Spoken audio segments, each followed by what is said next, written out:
नमस्कार दोस्तों, आप सबका बहुत बहुत स्वागत है हमारे YouTube चैनल डेली डोज में। पिछले चैप्टर में हमने पिछली वीडियो में हम लोगों ने पार्ट 3 समाप्त किया था। आज से हम लोग नया चैप्टर शुरू करने जा रहे हैं, पार्ट 4, जिसका नाम है द्विघात समीकरण। पिछले चैप्टर रैखिक समीकरणों के युग्मों को हल करना सीखा था, तो वो सारे वीडियोज आप लोग देख लीजिएगा। हम लोग आज से अपना नया चैप्टर शुरू करने जा रहे हैं, द्विघात समीकरण। तो ज़्यादा देर ना करते हम लोग शुरू करते हैं।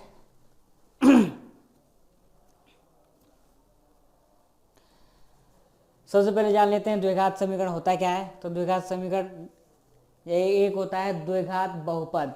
द्विघात बहुपद क्या होता है? ऐसे बहुपद जिनमें चर की अधिकतम घात 2 है। अधिकतम मतलब ज़्यादा से ज़्यादा घात, बड़ी से बड़ी, तो उसे द्विघात बहुपद कहते हैं। बहुपद मतलब एक से ज़्यादा पद।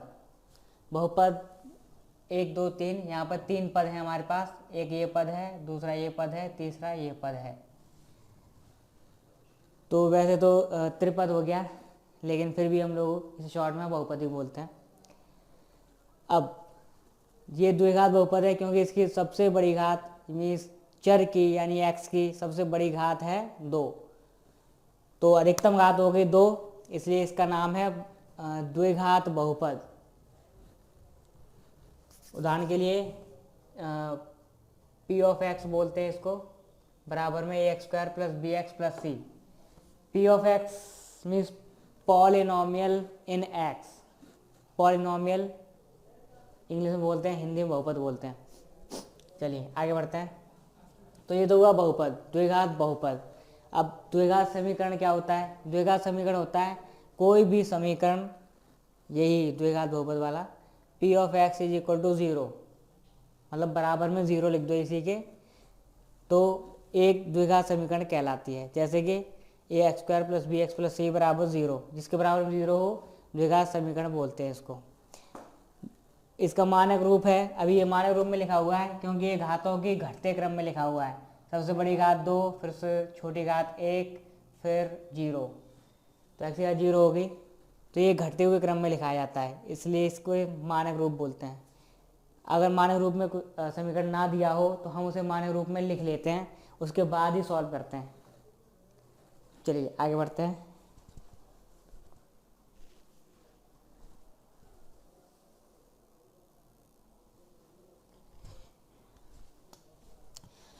चलिए अभी हमने द्विघात बहुपद या द्विघात समीकरण के बारे में सीखा। द्विघात समीकरण लिखा जाता है ax² प्लस bx+ c बराबर 0। ये उसका मानक रूप है, इस रूप में लिखा जाता है जहाँ पर a b c कोई नंबर होते हैं कांस्टेंट। तो अगर कोई भी नंबर यहाँ पे लिख दें और उसके बाद समीकरण लिखें तो ये होता है द्विघात समीकरण। उदाहरण के लिए देख लेते हैं।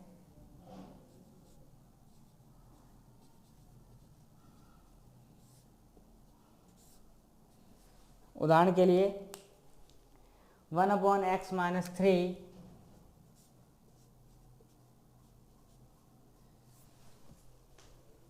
माइनस 1/x + 5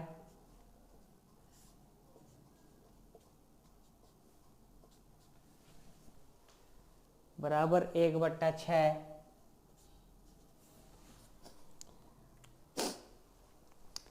ये अभी द्विघात बहुपद दिया नहीं है, द्विघात समीकरण मानक रूप में नहीं है अभी।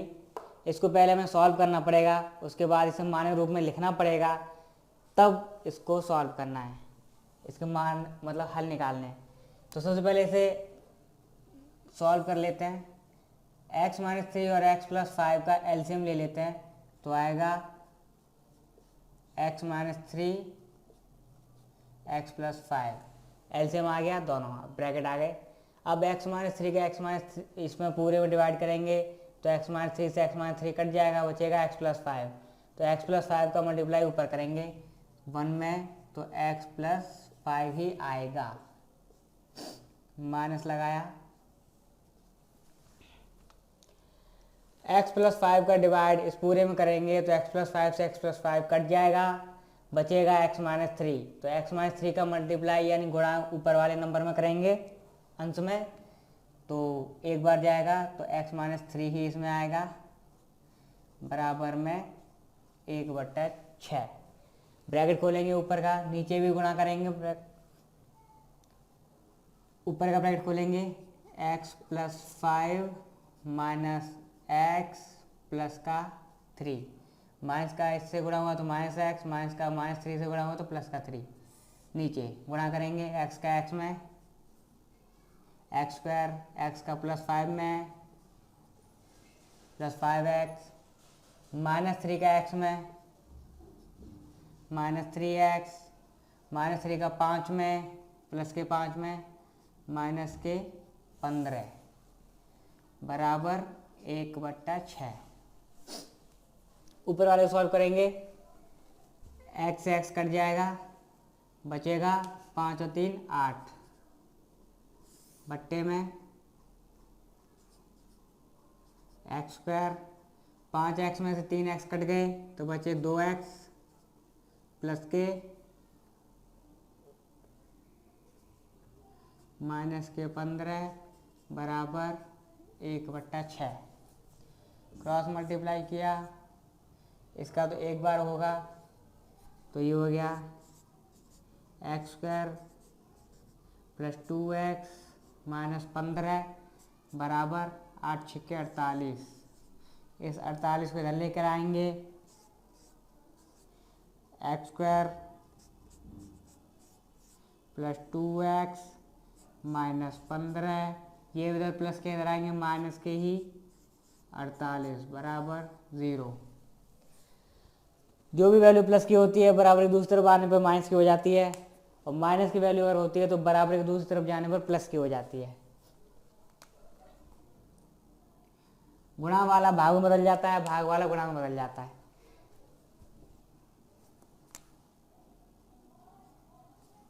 चलिए इन दोनों सॉल्व किया, माइनस 15 माइनस 48 दोनों एक ही फैमिली के हैं, जुड़ेंगे।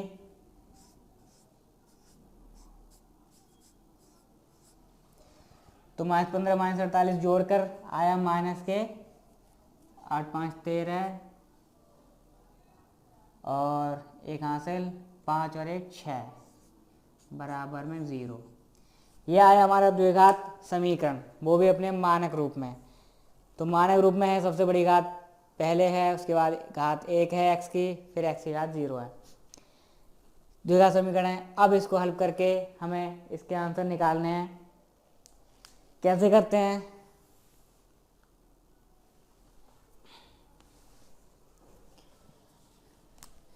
ये जो a और c है कांस्टेंट है, नंबर है कोई, इसमें भी कांस्टेंट है। जब हम a और c का गुणा कर लेते हैं और उसका फैक्टर कर लेते हैं, उन फैक्टरों से हमें ऐसे दो नंबर बनाने होते हैं जिनका जोड़ने या घटाने पर b आ जाए। जोड़ने या घटाने पर, ये जोड़ना है या घटाना है वो डिपेंड करता है c के धनात्मक या ऋणात्मक होने पर। अगर c धनात्मक है तो उन दोनों नंबरों को जोड़ना पड़ेगा, तब भी लाना होगा। अगर c ऋणात्मक है तो उन दोनों नंबरों को घटाना पड़ेगा, एक नंबर से दूसरे नंबर को घटाना पड़ेगा, तब वो b लेके आना है। अभी उदाहरण कर लेते हैं, पता चल जाएगा। चलिए अभी हमारे उदाहरण में a की वैल्यू क्या है 1, b की वैल्यू क्या है 2 और c की वैल्यू है -3, वो -63, -63। अब हमारा काम था a और c का गुणा करके उसके फैक्टर करना, गुणनखंड करना। गुणनखंड करके हमें 2 लेके आना है। अगर c वाला माइनस का है तो घटा के लाना होगा। 2 नंबर निकालेंगे हम, उन 2 नंबरों में एक नंबर से दूसरे नंबर को घटाएंगे। उदाहरण के लिए देख लेते हैं। जैसे 63 है तो 63 एकम 63, 63 को फैक्टर करेंगे, चिन्ह नहीं लेना है साथ में, ये तो माइनस का कोई गुणनखंड नहीं निकलेगा, प्लस का ही लेना है हमें, तो गुणनखंड करें, ये निकलेगा 3 से 3 का डिवाइड किया, 3 सत्ते 21। अब हमें इस 3, 3 और 7 से ऐसे 2 नंबर बनाने हैं जिनसे घटा के 2 आ जाए, यानी b आ जाए।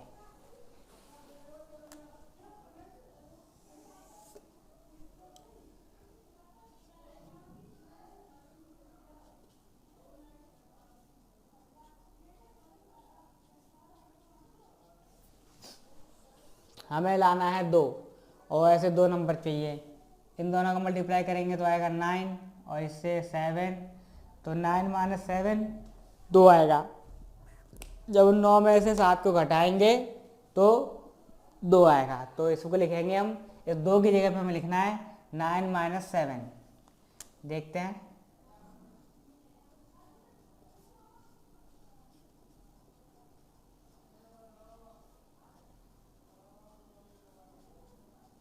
इस 2 को हमने तोड़कर 2 नंबरों में लिख दिया 9 माइनस 7। अब ब्रैकेट खोलेंगे हम लोग, 9 का x में किया 9x माइनस 7 का x में किया माइनस 7x माइनस 63 बराबर 0। अब हमारे पास 4 पद है, 1 2 3 4, 4 पद हैं, 4 में से 2 2 के जोड़े बना लेते हैं।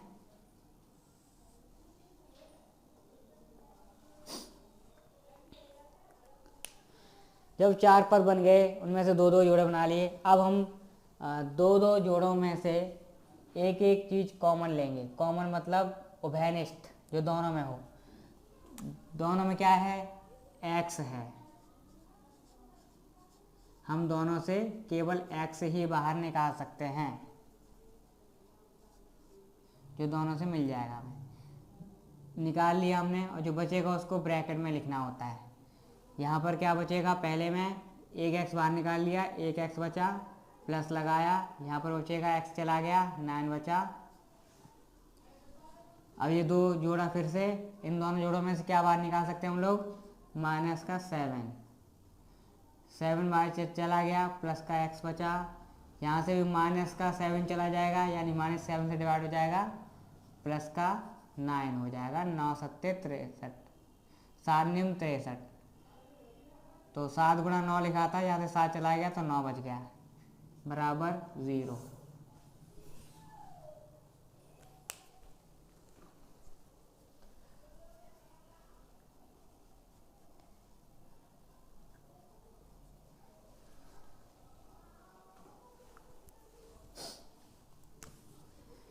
अब हमारे पास केवल 2 ही पद हैं।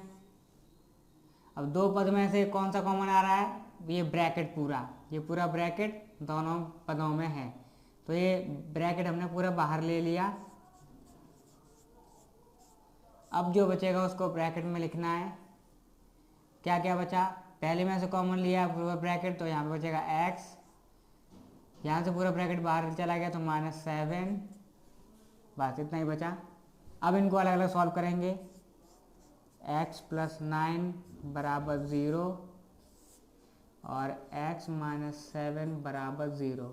इन दोनों ब्रैकेट को अलग अलग सॉल्व करेंगे, माइनस प्लस के 9 को उधर भेजेंगे तो हो जाएगा माइनस 9, इधर माइनस 7 को बराबर की दूसरी तरफ भेजेंगे तो प्लस का 7, और ये हमारे x के 2 आंसर निकले, 2 हल निकले हैं, x बराबर माइनस 9 और x बराबर 7। तो ये था द्विघात समीकरण का हल, इसमें x के घात 2 है सबसे बड़ी, तो इसके हल भी 2 ही निकलेंगे। अगर घात 3 बड़ी होती है, सबसे बड़ी घात 3 होती है, तो उसके हल 3 निकलते हैं, उसे त्रिघात समीकरण कहते हैं। चलिए आगे बढ़ते हैं।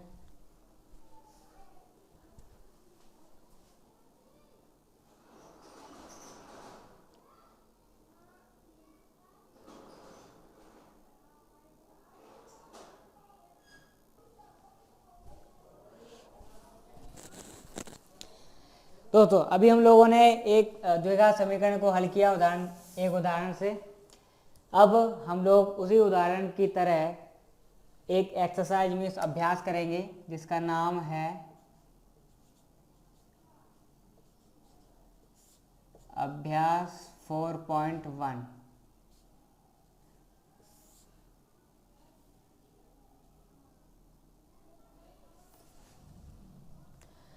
इस अभ्यास 4.1 में पूरे सारे जो क्वेश्चन हैं वो द्विघात समीकरण ही हैं और उनको हल भी करना है द्विघात समीकरण को। तो हम लोगों ने जो अभी उदाहरण किया उसी तरीके से सारे क्वेश्चन हमें सॉल्व करने हैं। तो हम लोग इस वीडियो में सारे क्वेश्चन सॉल्व नहीं कर पाएंगे, तो इसमें एक दो क्वेश्चन हम लोग सॉल्व करते हैं, बाकी आप लोग घर पे कोशिश कीजिएगा अभ्यास के लिए, क्योंकि तरीका एक ही है। तो आप लोगों की प्रैक्टिस करने के लिए आपको वो सारे क्वेश्चन घर पे करने पड़ेंगे। हम लोग फिर भी एक दो क्वेश्चन जो कठिन लगें वो हम लोग करते हैं अभी। चलिए, पहला क्वेश्चन कहता है जांच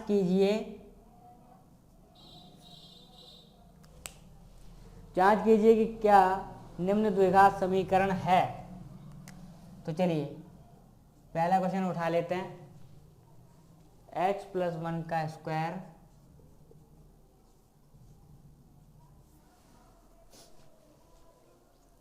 बराबर 2x - 3।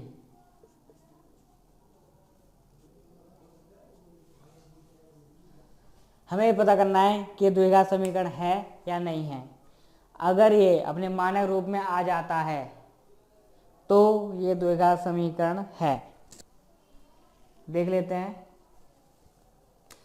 इसको a+b के होल स्क्वायर से सॉल्व किया हम लोगों ने, तो उसका फॉर्मूला है a² + b² + 2ab।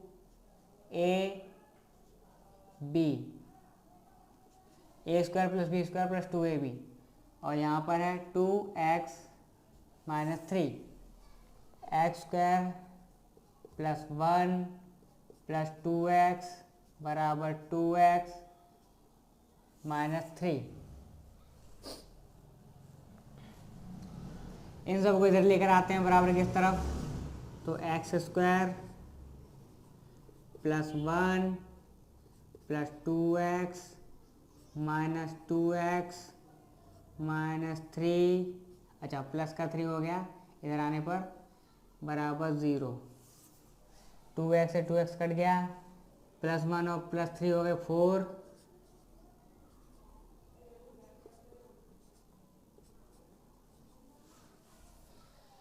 तो दोस्तों ये द्विघात समीकरण है और ये मानक रूप में भी है। द्विघात समीकरण में 2 या 3 पद होते ही होते हैं, तो इसमें 2 पद हैं। द्विघात समीकरण है, इसका मान भी निकाल सकते हैं हम लोग चाहें तो। अगर आप निकालना चाहें तो निकाल सकते हैं। +4 को उधर भेजते हैं हम लोग।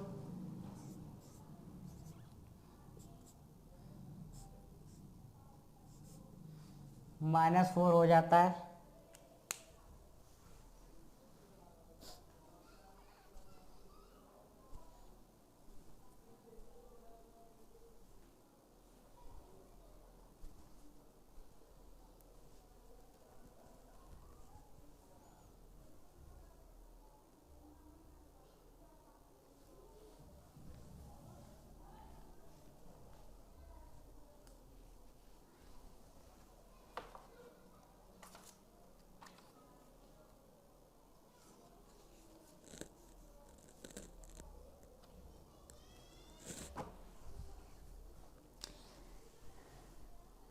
वैसे तो क्वेश्चन के अनुसार हमें ज़्यादा सॉल्व नहीं करना है, इसके हल नहीं निकालने हैं। क्वेश्चन में जितना बोला जाए केवल उतना ही करना है। क्वेश्चन में पूछ रहा है कि केवल जांच कीजिए, तो बस हमें जांच करनी थी, तो हम आगे सॉल्व नहीं करेंगे। इसके मान निकालने के लिए नहीं कहा गया है, हल निकालने के लिए नहीं कहा गया है, केवल जांच करने के लिए बोला गया है। तो हम केवल जांच करेंगे और इसको यहीं पर छोड़ देंगे। तो जांच करने से पता चला कि ये द्विघात समीकरण में है, इसलिए ये द्विघात समीकरण है, तो इसका आंसर होगा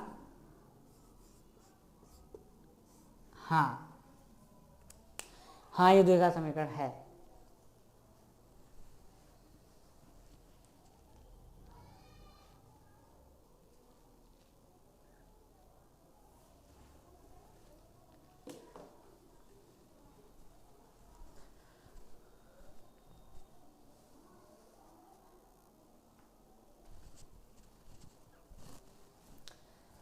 चलिए एक और क्वेश्चन देख लेते हैं।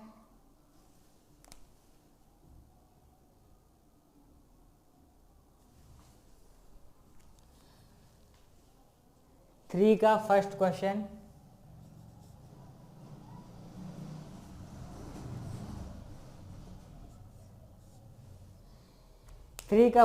कहता है जॉन और जीवंती दोनों के पास कुल मिलाकर 45 कंचे हैं। दोनों 5-5 कंचे खो देते हैं। अब उनके पास कंचों की कुल संख्या का गुणनफल 124 है। हम जानना चाहेंगे कि आरंभ में उनके पास कितने कितने कंचे थे। कुल मिलाकर 45 कंचे हैं तो जॉन और जीवंती के पास।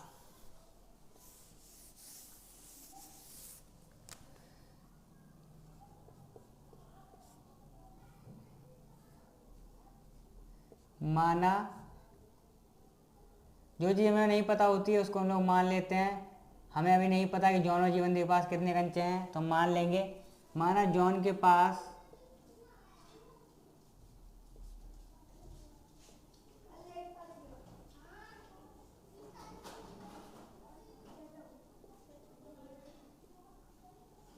कंचों की संख्या बराबर x, तो जीवंती के पास कितने बचे? 45 में से घटा देंगे क्योंकि दोनों के मिला के 45 हैं, तो 45 में से जो जॉन के पास है वो हटा देंगे तो जीवंती के पास बच जाएंगे। तो 45 में से जॉन वाले घटा दिए तो बचेंगे जीवंती के पास। प्रश्नानुसार अब प्रश्न क्या कह रहा है वो हम देख लेते हैं। प्रश्न के अनुसार प्रश्न बोल रहा है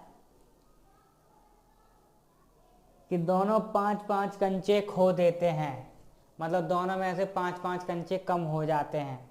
अब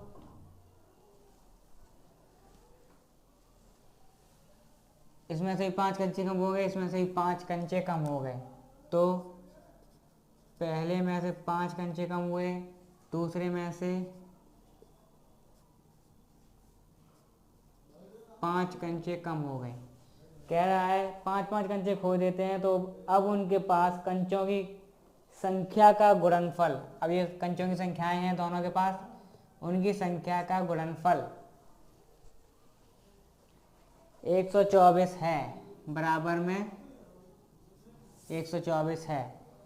अब बताइए उनके पास कितने कितने कंचे थे, हमें सॉल्व करना है।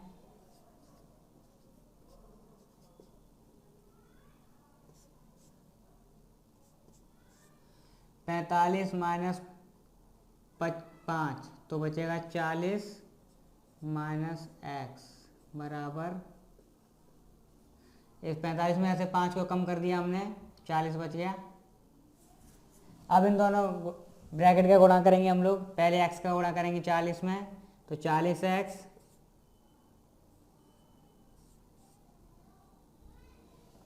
और फिर x में तो माइनस x स्क्वायर, घात हो गई। -5 का 40 में तो माइनस के 200 और -5 का -x में तो प्लस के 5x बराबर में 124। 40x प्लस 5x हो गए 45x। इसको इधर ही ले आते हैं, -x² -200 -124 बराबर 0। 45x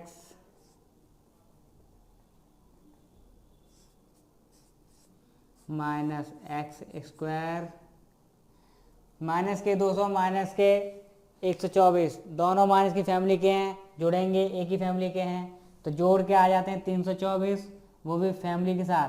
फैमिली कौन सी है? माइनस की, ऋणात्मक फैमिली है तो फैमिली भी लिखनी पड़ेगी 324।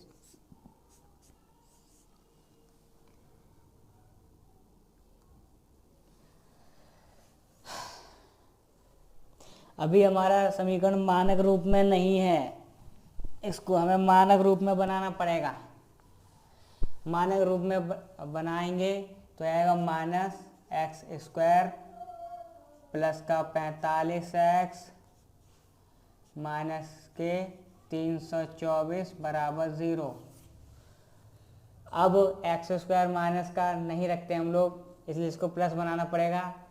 तो सारे में से माइनस कॉमन लेना पड़ेगा। माइनस कॉमन लेने से सबके चिन्ह बदल जाएंगे और माइनस को 0 में भेज देंगे हम लोग। तो यहाँ में सबके चिन्ह बदल जाएंगे। एक्स स्क्वायर माइनस 45x और प्लस के 324 बराबर 0। अब ये हमारा समीकरण है, द्विघात समीकरण। अब इसको सॉल्व करना है हमें। तो सॉल्व करने का तरीका मैंने बताया, ए और सी का गुणा करते हैं। ए है 1 और ये है 324, तो 324 के फैक्टर करने पड़ेंगे हमें, गुणनखंड। अब हमें 324 के फैक्टर किए,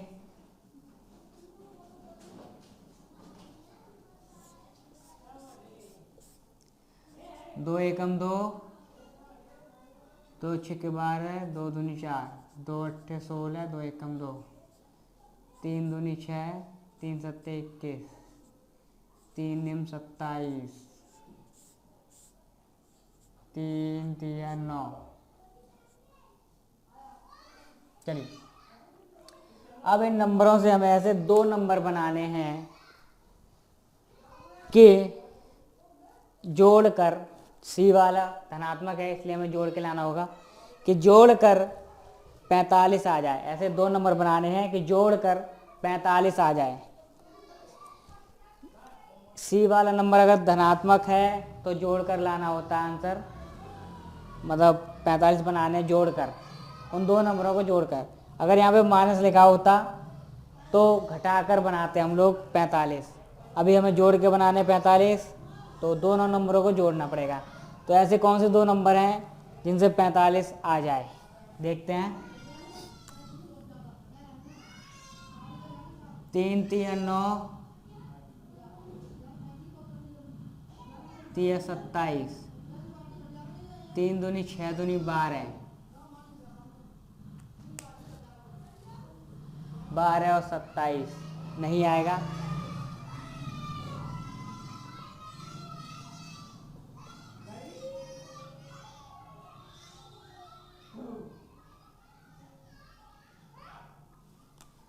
तीन तिया 9, दूनी 18, 18 दूनी 36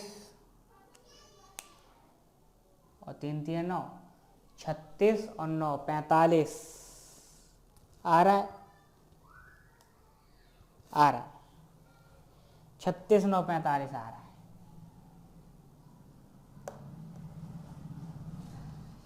जोड़ कर आ रहा है 36 और 9 45 आ रहा है। तो इसकी जगह हम 9 + 36 लिख देंगे।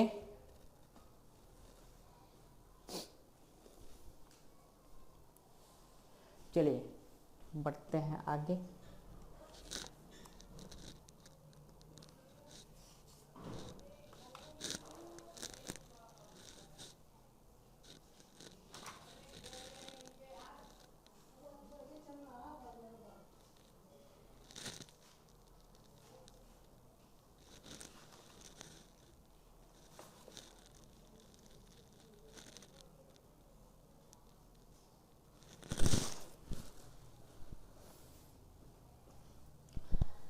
छत्तीस 9 लिखेंगे। अभी हमारा समीकरण कह रहा है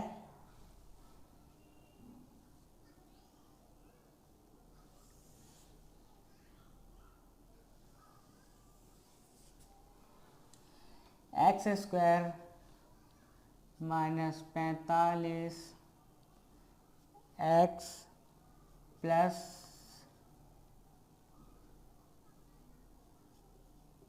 324 बराबर 0।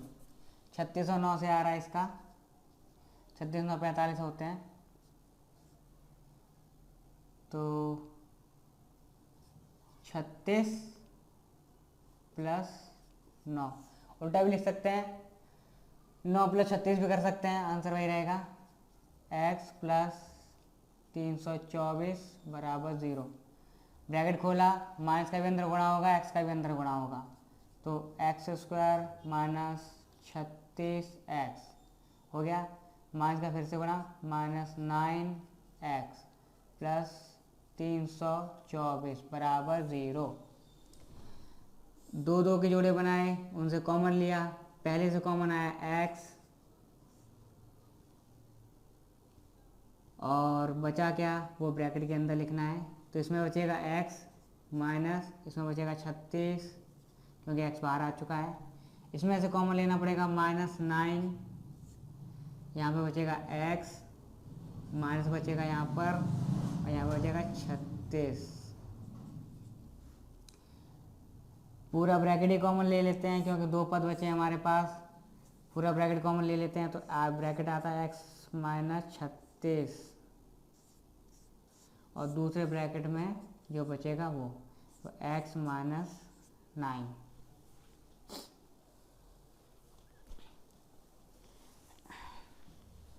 अलग अलग सॉल्व करेंगे, x माइनस 36 बराबर 0, x बराबर 36 और दूसरा x माइनस 9 बराबर 0 तो x बराबर 9।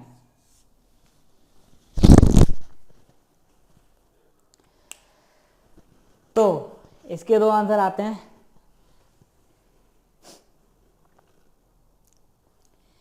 अगर ये x मतलब अगर x 36 है तो इसका आंसर आएगा 9, अगर x 9 है तो ये आएगा 36। मतलब बिल्कुल ये क्लियर नहीं है कि किसके पास कितने हैं, लेकिन कंडीशन दो बनती हैं कि अगर इसके पास 9 है तो इसके पास 36 होंगे, अगर इसके पास 36 हैं तो इसके पास 9 होंगे। तो दो आंसर है हमारे 36 और 9, और दोनों में से किसी एक के पास होंगे। चलिए ये क्वेश्चन समझ में आया, बढ़ते हैं आगे। तो इस एक्सरसाइज को आप लोग घर पे पूरा अभ्यास कीजिएगा, सारे क्वेश्चन एक ही तरीके से सॉल्व करने हैं, फैक्टर करके गुणनखंड करके और उनके हल निकालने हैं। चलिए कुछ ना समझ में आएगा तो आप लोग कमेंट में कमेंट करके पूछिएगा, आपको आपके सवाल का जवाब दे दिया जाएगा।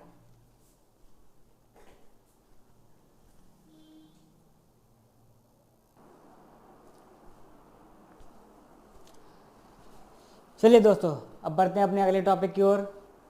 हालांकि वैसे हम लोग ये पहले सीख चुके हैं, अभी थोड़ी देर पहले सीखा था, लेकिन फिर से एक बार रिपीट कर लेते हैं। अभी हमने सॉल्व किया था बिना नियम के, अब मैं उसी के चरण बताऊंगा कैसे कैसे स्टेप बाय स्टेप हम लोग उसको सॉल्व करते हैं द्विघात समीकरण को। अभी प्रैक्टिकल करवाया था, थोड़ी थ्योरी में देख लेते हैं। गुणनखंडों द्वारा द्विघात समीकरण का हल। सबसे पहला स्टेप, पहला चरण है कि समीकरण को मानक रूप में लिखिए। सबसे पहले हमें अपने समीकरण को मानक रूप में लिखना पड़ता है। सबसे बड़ी घात पहले, उससे छोटी घात बाद में, फिर उससे छोटी घात उसके बाद में, मतलब घातों के घटते क्रम में लिखना होता है। मानक रूप में लिखने के बाद चरण नंबर 2 में स्टेप नंबर 2, a और c का गुणा करके यानी AC प्राप्त करके उसके गुणनखंडों यानी उसके दो ऐसे नंबरों में तोड़ लेते हैं कि उनको जोड़ने या घटाने पर b आए, मतलब p प्लस क्यू करके b आए या p माइनस क्यू करके b आए, तो b पता कर लेते हैं हम लोग। वो दो गुणनखंड पता कर लेते हैं p और q। p और q। फिर तीसरा स्टेप आता है हमारा bx के स्थान पर, जहाँ पे bx लिखा हुआ है वहाँ पर bx के स्थान पर अब pq प्लस qx रख कर गुणनखंड ज्ञात करते हैं। अब वहाँ पे वो दो नंबर हमने जो प्राप्त किए हैं पी और क्यू, वो यहाँ पर रख के उसको सॉल्व करेंगे। सॉल्व करके दो गुणनखंड निकलेंगे, दो ब्रैकेट बनाएंगे। उन ब्रैकेटों को फिर स्टेप नंबर 4, प्रत्येक गुणनखंड को 0 के बराबर रखकर x का मान ज्ञात करते हैं। फिर उनको अलग अलग सॉल्व करेंगे। एक गुणनखंड को बराबर में 0, फिर दूसरा गुणनखंड बराबर में 0, उनको फिर सॉल्व करेंगे तो x के 2 मान निकलते हैं और वही हमें प्राप्त करने होते हैं। तो बस ये थे स्टेप बाय स्टेप सॉल्व करने का तरीका। अभी इसका एक उदाहरण देख लेते हैं कि कैसे स्टेप बाय स्टेप हमें सॉल्व करना होता है। अभी हमने किए थे, सेम उसी तरह सॉल्व करना है। फिर से एक दो क्वेश्चन और कर लेते हैं।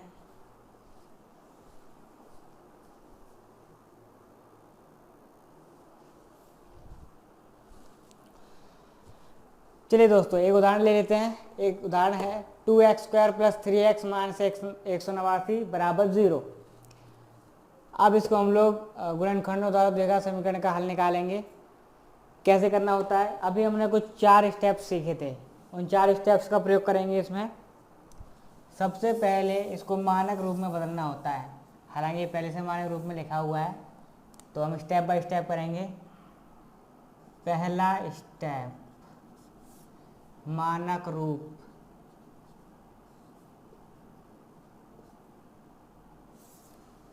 हमें क्वेश्चन में लिखना नहीं है, लेकिन स्टेप के हिसाब से बता रहा हूँ। पहला स्टेप है मानक रूप। तो मानक रूप क्या है इसका,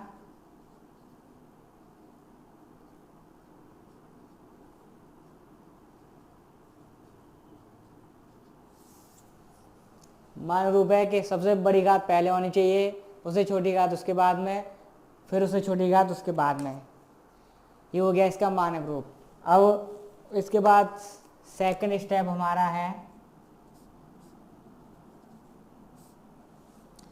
सेकंड स्टेप कहता है कि a और c का गुणा करके, मतलब 2 और 189 का गुणा करके जो आएगा 2 × 18 और 2 × 8 = 16, 17 और 2 × 1 = 2, 3। a और c का गुणा करके उसके गुणनखंड करके उससे 2 नंबर पता करने होते हैं p और q। कैसे करते हैं, हमने a और c का गुणा किया, ये है हमारा a, ये है हमारा b और ये है हमारा c। तो a है 2, b है 3 प्लस का 3, c है 189। तो a b c, ax² + bx + c, तो a b c की वैल्यू निकलाई। a और c का गुणा करके, या मतलब 2 और 189 का गुणा करके, 2 और 189 गुणा करके 378 आया। 378 के फैक्टर मीन्स गुणनखंड करके ऐसे 2 नंबर p और q पता करो। 2 × 1 = 2, 2 × 8 = 16, 2 × 9 = 18, 3 3 × 6 = 18, 3 × 3 = 9, 3 3 दूनी 6, 3 × 1 = 3, 3 × 7 = 21।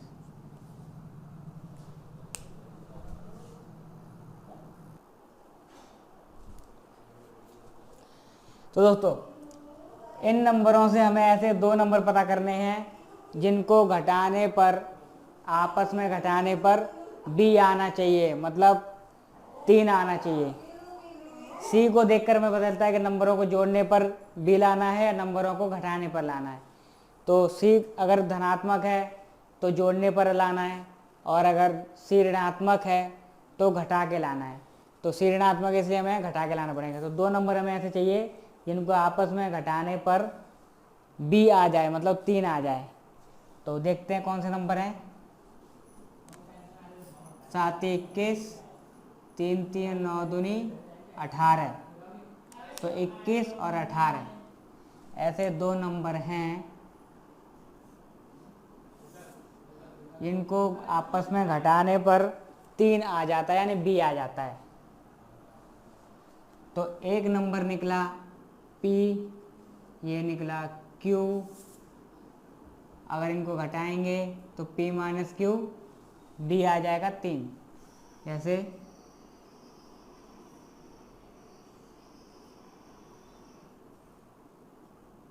जो है हमारा b। तो दो नंबर हमें मिल गए p और q, 21 और 18। अब इसको b के स्थान पर हमें रखना होता है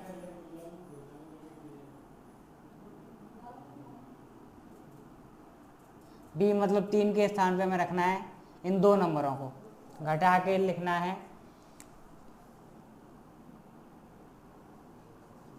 p निकला 21 और q निकला 18। स्टेप नंबर 3,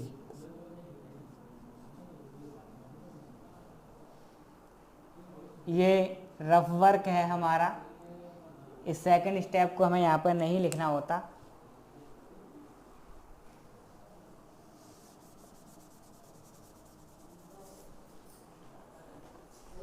सेकंड स्टेप को कोने में लिखते हैं।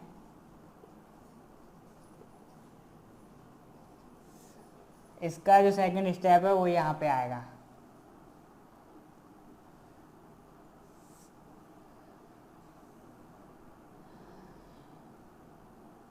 यहाँ 2x² 3 की जगह पे हमें वो लिखने हैं 21 माइनस 18 x माइनस 189 बराबर 0। ये इसके बाद ये वाला स्टेप लिखना है। अब इसको x का गुणा करके और प्लस का गुणा करके ब्रैकेट खोलना है हमें।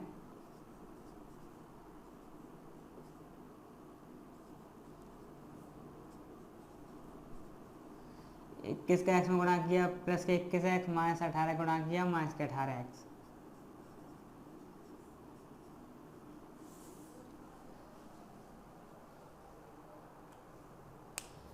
b की जगह पे ये वाला थर्ड स्टेप हम डायरेक्ट भी ला सकते थे, लेकिन फिर आपकी समझ में नहीं आता, इसलिए हमने इससे पहले वाला एक स्टेप लिया हुआ है।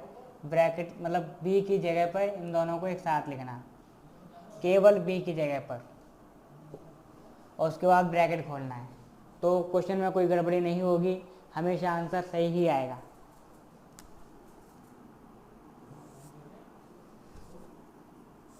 जोड़े बनाए, जोड़ों से कॉमन यानी उभयनिष्ठ जो भी आया वो निकाल लिया हमने। इसमें से आएगा x, जो बचेगा वो ब्रैकेट के अंदर बचेगा 2x प्लस 21। यहाँ से हम निकालेंगे माइनस के 9,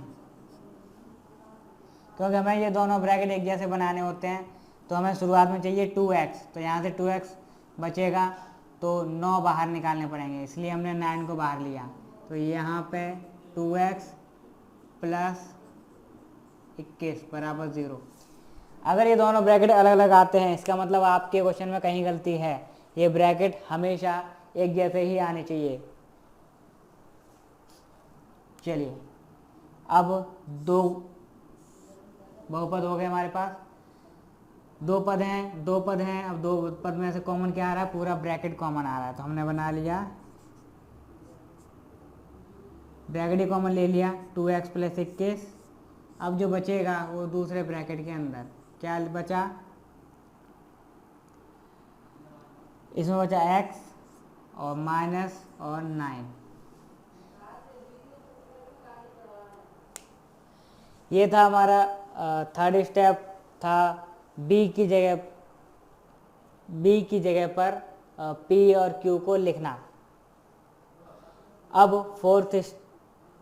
थर्ड स्टेप गुणनखंड पता करना था।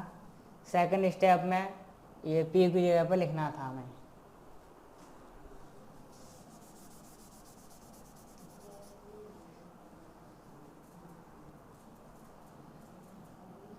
पी क्यू को पता करके उस b की जगह पे पी क्यू को लिखना था, तो पी क्यू पता कर लिए और इसकी जगह पर इसको लिख दिया। ये सेकंड स्टेप हमारा चल रहा था। अभी थर्ड स्टेप था गुणनखंड पता करना। ये दो गुणनखंड हमारे निकल आए। ये था थर्ड स्टेप। सेकंड स्टेप में b की जगह पर पी क्यू को लिखना था, जो हमने यहाँ पे लिख दिया और उसके बाद सॉल्व किया तो गुणनखंड बनाए। गुणनखंड बनाना थर्ड स्टेप में आता है। अब फोर्थ स्टेप पे आते हैं हम लोग। फोर्थ स्टेप कहता है हमारा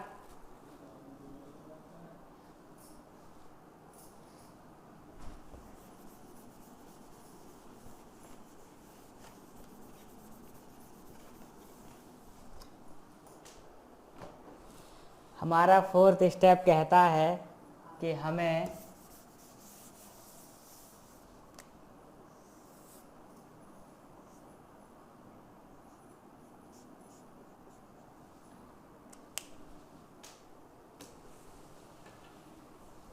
फोर्थ स्टेप में दोनों गुणनखंडों को अलग अलग रख के सॉल्व करना है। पहले गुणनखंड में बराबर 0, दूसरे गुणनखंड के बराबर में 0। तो पहला गुणनखंड 2x + 21 बराबर में 0। पहले 21 को भेजेंगे तो इधर प्लस का उधर हो जाएगा -21 और इधर बचेगा 2x। फिर 2 को भेजेंगे, 2 इधर गुणा में है, उधर जाएगा भाग में।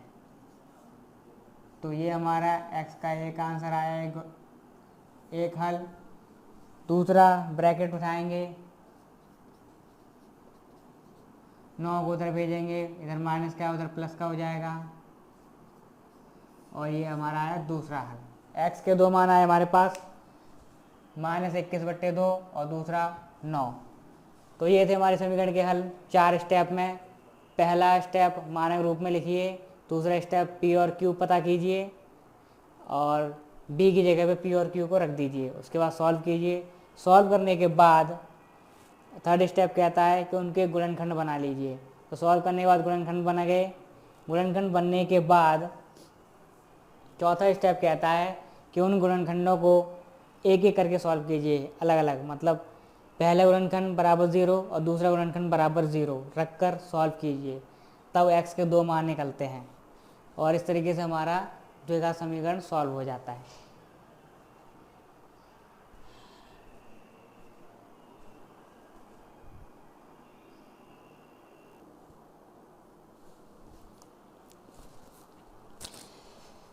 तो दोस्तों अभी हम लोगों ने सीखा कि कैसे स्टेप बाय स्टेप हम लोग गुणनखंड करके समीकरण के हल निकाल सकते हैं। अब उसी तरीके से सॉल्व करने के लिए एक एक्सरसाइज, एक अभ्यास है हमारे पास, प्रश्नावली। इस प्रश्नावली का नाम है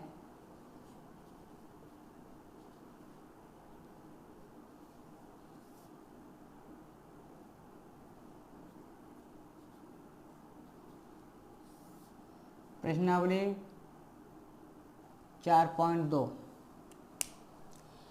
ये प्रश्नावली है। इस प्रश्नावली में जितने भी द्विघात समीकरण दिए गए हैं या क्वेश्चन दिए गए हैं, उन सभी को हमें ऐसे ही गुणनखंड करके उसके हल निकालने हैं।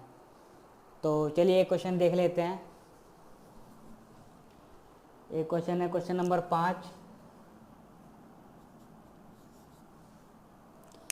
क्वेश्चन नंबर 5 कहता है कि एक समकोण त्रिभुज की ऊंचाई उसके आधार से 7 सेंटीमीटर कम है। एक समकोण त्रिभुज की ऊंचाई उसके आधार से 7 सेंटीमीटर कम है। ऊंचाई नहीं, आधार से 7 सेंटीमीटर कम है। तो हमें पहले आधार पता होना चाहिए, तब ऊंचाई पता चलेगी।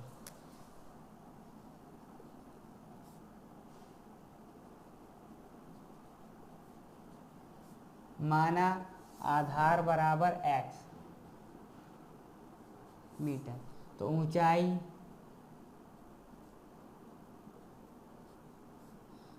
क्वेश्चन में बोल रहा है कि उसके आधार से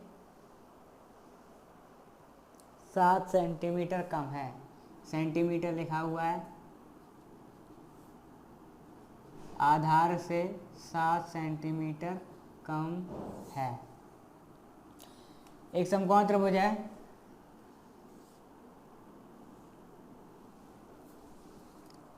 समकोण इसे बोलते हैं, समकोण, ये है 90 डिग्री समकोण त्रिभुज है।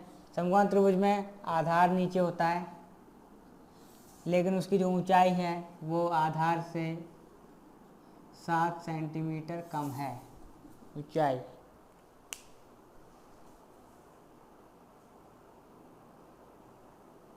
यदि कर्ण 13 सेंटीमीटर का हो, कर्ण होती है समकोण त्रिभुज में सबसे बड़ी भुजा, तो सबसे बड़ी भुजा कर्ण, ये है 13 सेंटीमीटर, यह है आधार ए, लंबाई और कर्ण ए एल के। चलो वो नहीं लिखते,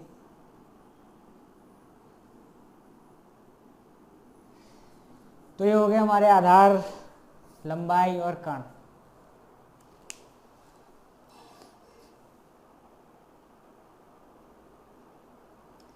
अन्य दो भुजाएं ज्ञात कीजिए। हमें कर्ण तो पता है 13 सेंटीमीटर, लेकिन आधार और ऊंचाई नहीं पता है, तो अब आधार और ऊंचाई ज्ञात करनी है। समकोण त्रिभुज में सूत्र होता है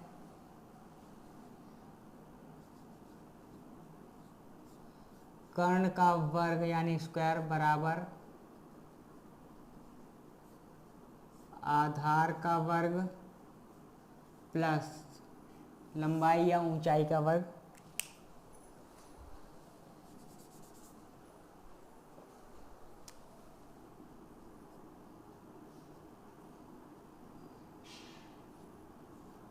ऊंचाई का वर्ग होता है। कर्ण का वर्ग 13, इसका वर्ग, आधार का, आधार है x, इसका वर्ग, और प्लस ऊंचाई का x माइनस 7, इसका वर्ग। 13 का वर्ग 169, 13 गुणा 13 169, एक्स स्क्वायर प्लस उसका होल स्क्वायर खोलेंगे a माइनस बी का होल स्क्वायर से, सूत्र से, तो सबसे पहले a square plus b square minus 2ab,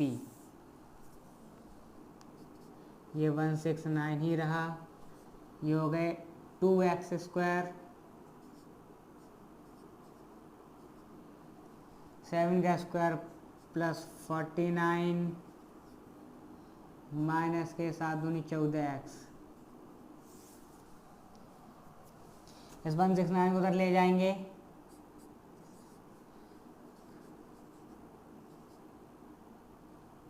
minus के 14x, मानक रूप में लिखना है हमें, नंबर सबसे बाद में होने चाहिए, और माइनस का 169,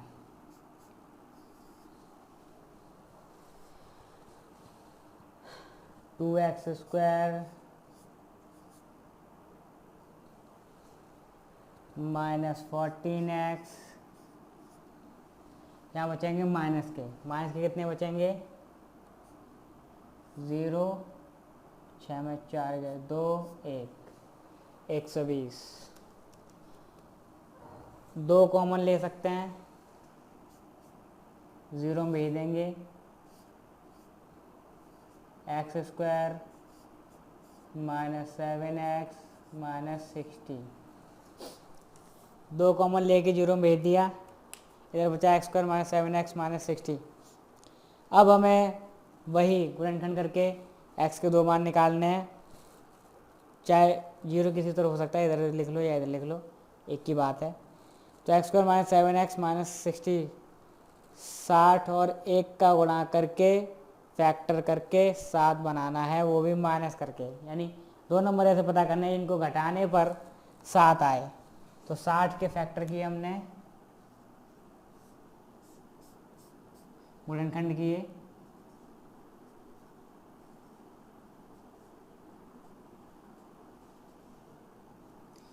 अब इन नंबरों से हमें ऐसे 2 नंबर बनाने हैं जिनसे 7 आए, घटाने पर आए वो भी।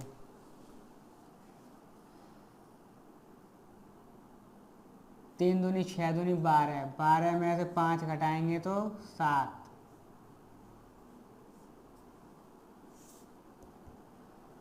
तीन दूनी 6 दूनी 12, ये हो गए 12 और ये नीचे है 5। तो 12 में से 5 घटाएंगे तो 7 आएगा, और इनका गुणा करेंगे तो 12 पंजे 60 आएगा। तो गुणनफल AC के बराबर, और नहीं, A और C गुणनफल के बराबर होना चाहिए, डायरेक्ट नहीं। चलिए आगे कर लेते हैं।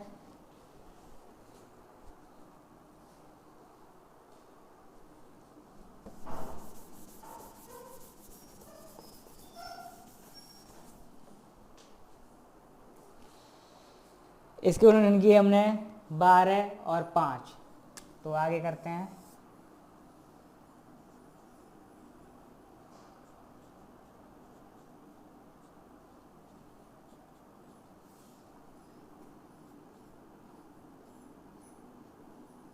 बारह माइनस 5, ब्रैकेट खोला, माइनस का भी अंदर गुणा होगा, एक्स का भी गुणा होगा।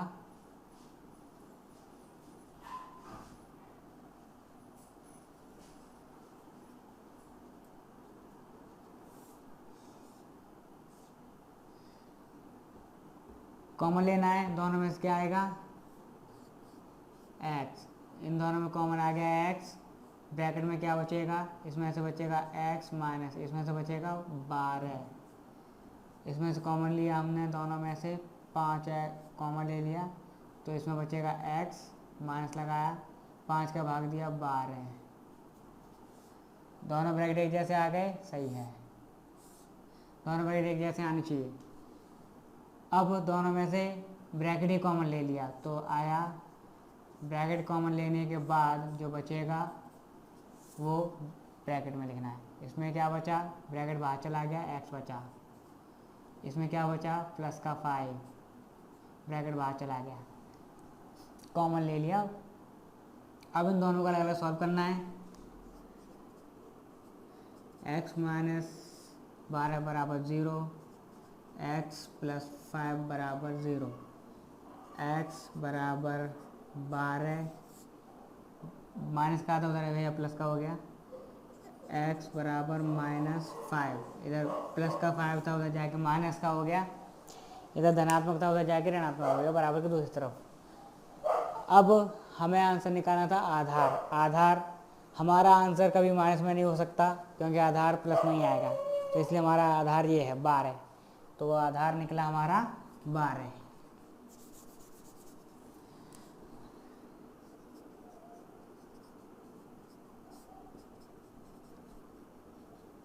और ऊंचाई, हमारा आंसर ऋणात्मक नहीं हो सकता इसलिए हमने इसको नहीं लिया, हमने प्लस का लिया 12।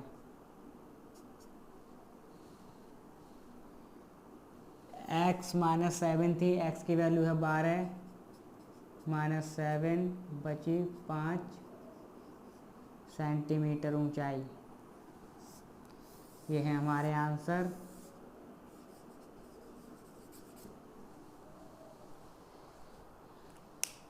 इस तरीके से हम अपने आंसर निकालते हैं।